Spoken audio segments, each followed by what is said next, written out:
नमस्कार, आप देख रहे हैं एसएस भारत समाचार 24x7 न्यूज नेटवर्क। मैं हूं शालिनी। तो चलिए रुक करते हैं आज की प्रमुख और बड़ी खबर पर।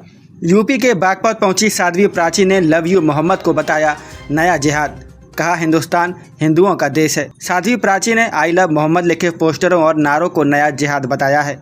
साध्वी प्राची ने कहा कि इस मामले पर यूपी सरकार को गंभीर एक्शन लेना चाहिए। साध्वी प्राची ने बयान दिया कि हिंदुस्तान हिंदुओं का देश है। धर्म के आधार पर ही देश का बंटवारा हुआ था। रामलीला और गरबा कार्यक्रमों में साध्वी प्राची ने आधार कार्ड देखकर ही एंट्री की वकालत की। साथ ही तंज कसते हुए कहा कि अगर मुस्लिमों को गरबा ज़्यादा पसंद है तो वे इसे मस्जिदों में करवाएं। उन्होंने चेतावनी दी कि अगर ऐसे नारों में कोई दूसरा नाम शामिल होता है तो इसके पीछे साजिश हो सकती है।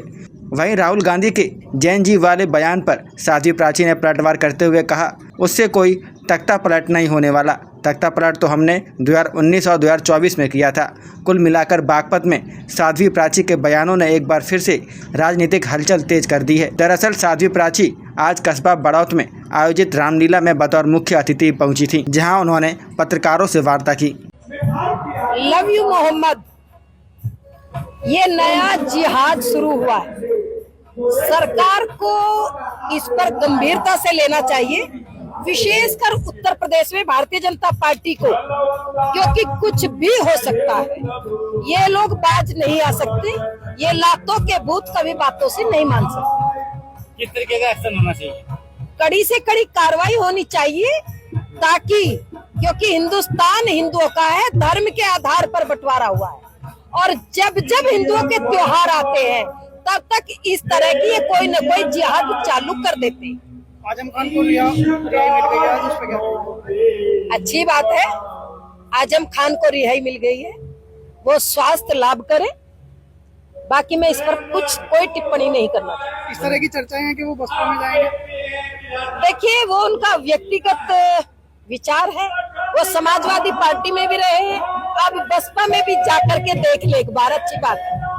जैसे नवरात्रि चल रहे हैं, गरबा में हिंदुओं से अलग एंट्री होनी चाहिए या नहीं होनी चाहिए, कह रहे हैं? देखिए, नवरात्रे चल रहे हैं, हिंदुओं के बड़ा पवित्र त्योहार है, और इसमें जो रामलीलाएं होती है, गरबा होता है, उसमें सभी का आधार कार्ड चेक करना चाहिए। क्योंकि गरबा में, रामलीला में हिंदुओं के अलावा अगर किसी और की एंट्री होती है तो कोई भी साजिश हो सकती है। यूपी सरकार का अभी एक निर्देश आया है हाईकोर्ट द्वारा कि धार्मिक जगह पे जो है धार्मिक नारे या धार्मिक कोई कार्यक्रम नहीं होगा। इसका है यूपी सरकार का आदेश है, क्या कहोगे आप? ये जो यूपी सरकार का एक आदेश आया है,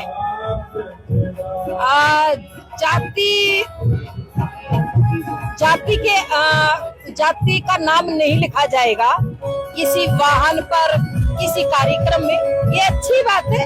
क्योंकि सरकारें सब समझती है, सरकारों को मालूम है, विशेषकर उत्तर प्रदेश सरकार को, कि कुछ भी हो सकता है। इसलिए ऐसी व्यवस्था को वो बहुत अच्छे से संजीदगी के साथ ले रही है। राहुल गांधी जी जैन को नेपाल में समर्थन देते नजर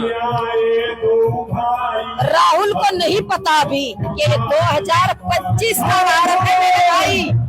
और जो कह रहे हैं ना कि तख्ता पलट हो जाएगा, कभी बांग्लादेश की धमकी दे रहे हैं, कभी नेपाल की धमकी दे रहे हैं, उनको कहना चाहती हूँ कि हमने तख्ता पलट करके दिखा 2019 में और 2024 में।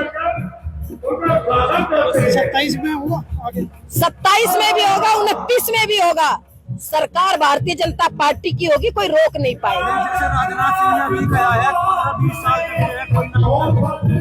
हाँ, जो माननीय राजनाथ जी ने कहा है वो अच्छी बात है, और बहुत अच्छी बात है, सबको समर्थन करना चाहिए। क्योंकि मोदी जी पूरे विश्व में, जो मोदी जी का नाम है, जो हिंदुस्तान का नाम किया है, वो सराहनीय कार्य किया। खबरों में अब तक के लिए बस इतना ही। फिर होगी आपसे मुलाकात ऐसी ही किसी बड़ी और खास खबर के साथ। तब तक के लिए नमस्कार और देखते रहिए एसएस भारत समाचार 24x7 न्यूज नेटवर्क।